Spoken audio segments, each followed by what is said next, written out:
Right, today we're going to do a question on ratio. Let's read the question. A, B, and C shared a sum of money. The ratio of A's share to B's share is 5:3. The ratio of B's share to C's share is 4:7. C uses her share to buy a watch for $198 and has $33 left. How much money has A? Okay, let's understand the question and see what we can gather from the question. Now we have A, B, and C, and we can see that there are two ratios given. The first ratio is comparing A is to B, which is 5:3, and the second ratio we're comparing B is to C, which is 4:7. Looking at that, we can see that we are not given a ratio that compares three quantities, which is A is to B is to C. In fact, we have two ratios which compare A is to B and B is to C. But you can also notice that B is repeated here. Okay, so the B is repeated in A is to B, and B is repeated here in B is to C. Then we are also given the amount that C has, which is how much she spent and how much she has left. Then from there we are able to find the value of C, and then we can go on to find the value of A. Okay, so let's see now. Now, if A is to B is 5:3, then we have another relationship which compares B is to C, which is 4:7. So let's draw and understand this question. So in other words, every 5 units of A is 3 units of B, or every 3 units of B is 5 units of A. Okay, so I'm just going to draw, let's say, A and B. So if this is my B, which is every 3 units of B will be my 5 units of A.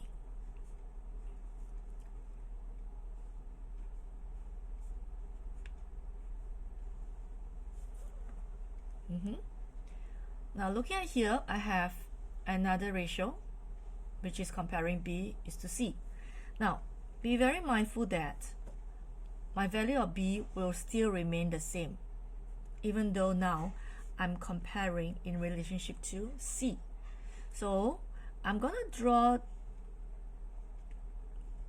the same value. So as you can see, my value of B remains the same. However, in this case, 4 units of B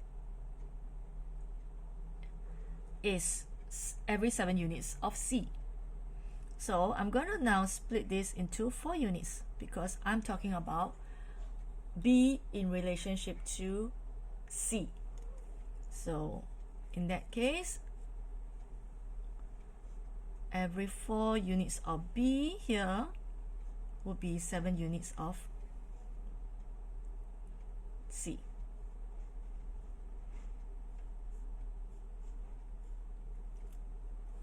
The number of units might have changed because we are comparing to different item here, but the value of B remains the same.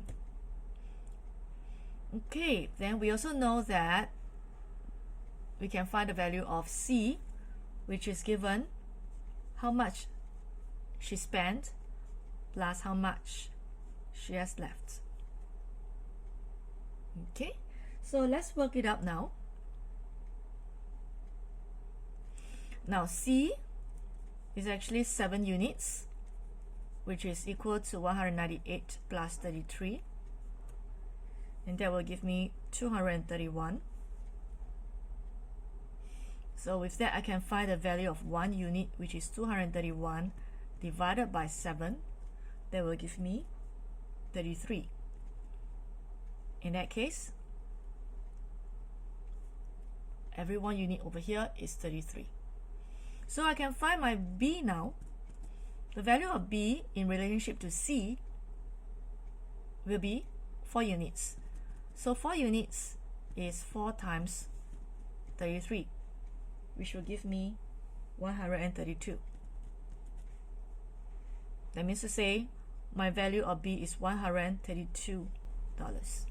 If B is 3 units here, which is equal to 132, what is 1 unit? Which is 132 divided by 3, that will be 44. So in this case, the value of 1 unit here is 44. Okay? And with that, I can find the value of A, which is 5 units here, which is 5 times 44. Please don't mistaken as A would be 5 times 33, because 33 refers to the value of 1 unit when we compare in the relationship B is to C. But over here, when we are comparing A is to B, the value of 1 unit is 44. Okay, so 5 times 44, they will give me 220. So therefore my answer will be A is $220.